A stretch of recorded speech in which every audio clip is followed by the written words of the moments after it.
some people hear stuff like this and don't take it seriously because they think, well, that can't really be the solution to my depression. Like, this is like a chemical imbalance going on. What do you mean just serve?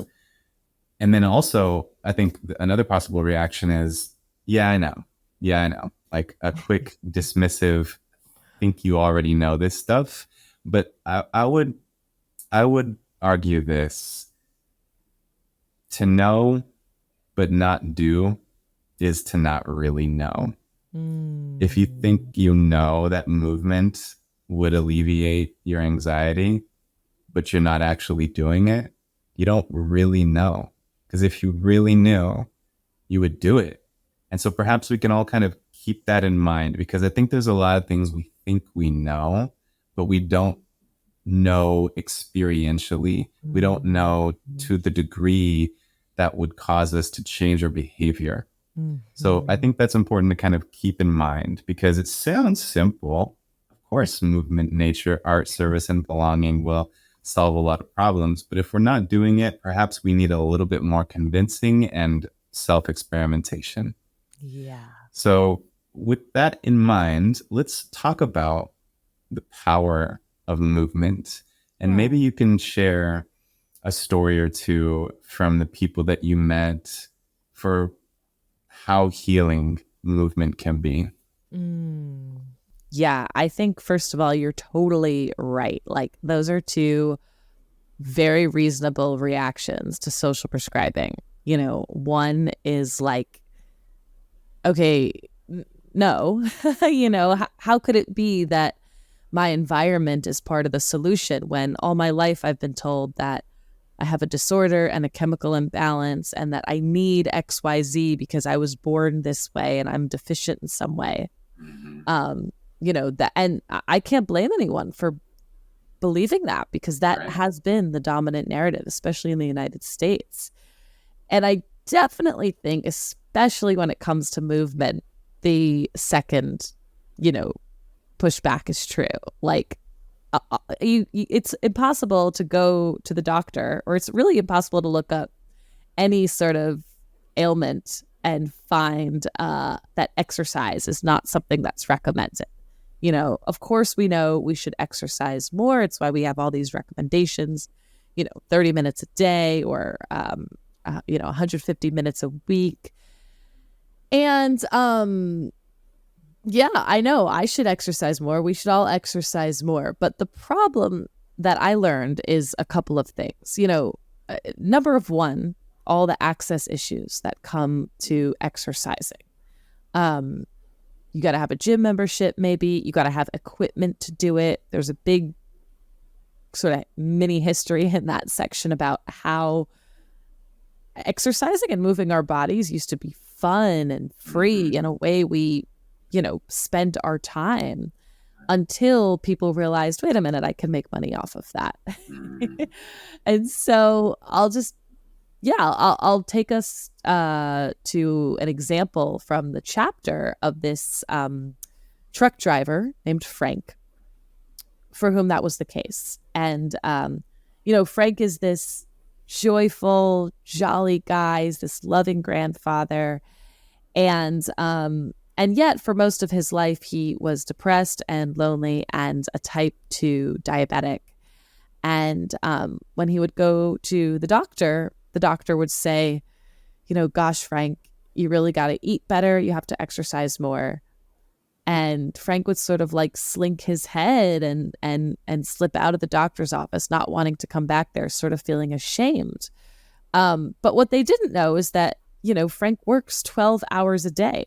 He doesn't have time to hand prepare salads on the side of the road. He's probably eating fast food. And if the doctors were serious about wanting him to exercise more, they had to do more than just wag their fingers, right?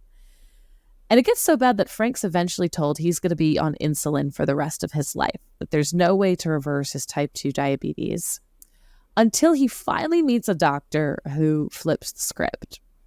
And instead of just focusing on what's the matter with Frank, the fact that he's overweight and sedentary and a type 2 diabetic, he starts to wonder, okay, tell me about your childhood and something that you loved to do, or tell me, is there a sport you've always wanted to try but haven't had a chance to?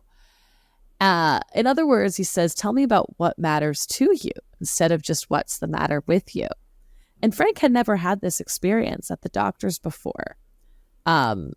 He that part of him was never activated. But sure enough, he realizes, I've always loved to bike, but I haven't ridden a bike in years. I don't own a bike. I don't know how I would get into that again.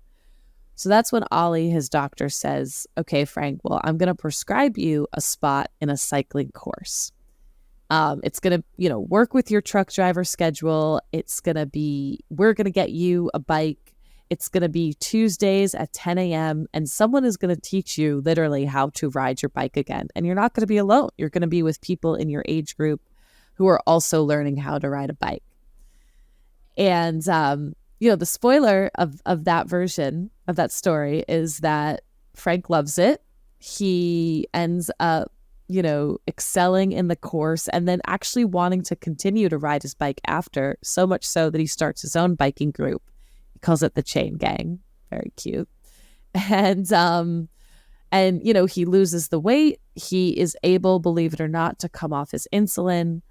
And, now he goes around the country speaking at diabetes conferences saying, listen, it is possible for you to reverse this. You don't have to be on insulin.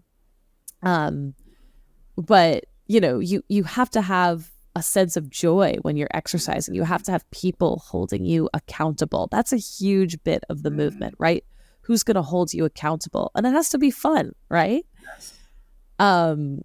And so that's Frank's story, but I would love, and that's pretty obvious, right? Like type 2 diabetes is associated with obesity.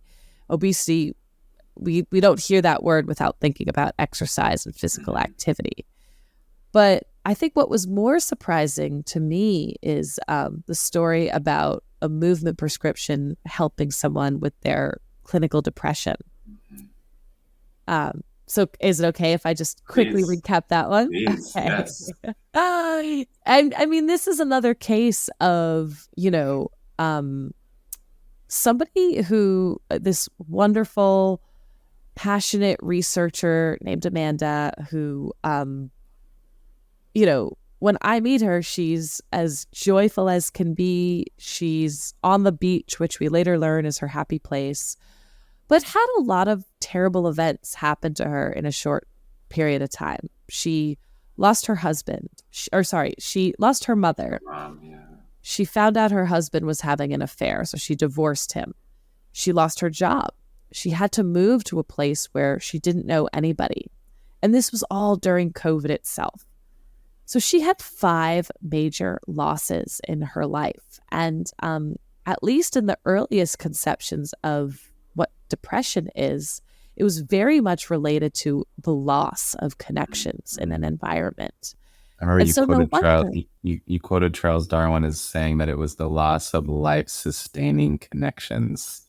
And I hadn't heard it put like that, but I love that description. That's right. And I'm glad you brought that up because, Charles Darwin, we know him, of course, for his groundbreaking work on evolution. And what Darwin also sort of theorized is that actually depression is a very normal response to that loss of life-sustaining connections, Yes. right? It's a signal telling us to reconnect. And so for Amanda, I think that was certainly true. She needed to reconnect. Now, in the meantime, though, she was really miserable. I mean, suicidal. And so she's prescribed the maximum dose of SSRIs, antidepressants.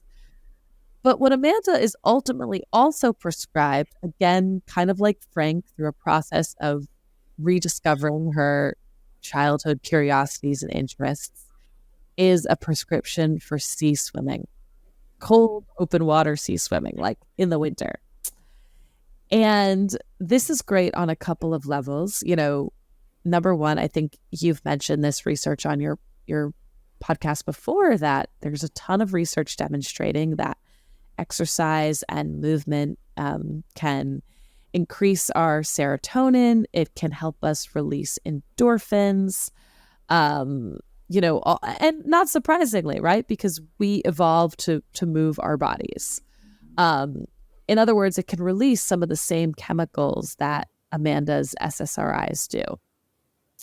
But not only that, the virtue of this sea swimming prescription is that she's doing something difficult. She's, learning how to swim after a long time of not doing that. So she's stimulating her dopamine pathways. She is physiologically stimulated by this cold water and this beautiful environment, kind of reminding me again of your tapestry. Mhm. And once again, she's doing this with other people. Hugely key. This 8-week sea swimming course where she is connecting with other, mostly women her age, who have also, been through sort of disconnecting events. And I mean, the before and after on Amanda is pretty unbelievable. She tells me that before this course, she felt like her mind was in a helmet, right? And that she was constantly caught in these really deep, dark thoughts, and she didn't want to get out of bed or have motivation to do anything. But she says now that she's been through this course, and also like Frank with the cycling, she continues to meet up with her swimmers on a weekly basis. She says she has something that gets her out of bed in the morning. It helped her life become bright again. And that's not just anecdote, because Amanda has also gone from being on the maximum dose of antidepressants to the absolute minimum, which she describes as sort of just, a chemical, keeping her from relapsing too hard. Because as we know, withdrawal from SSRIs can be really brutal. But I just think that's amazing, and maybe some hopeful wisdom for the people who say, no, I have a chemical imbalance. I need these SSRIs and I need them in my dose forever.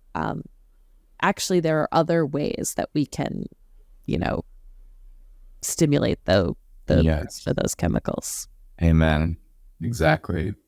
So, yeah, I love Amanda's story, and I feel like it highlights a few things. Number one, of course, the main point that movement can be extremely therapeutic, particularly for things like depression.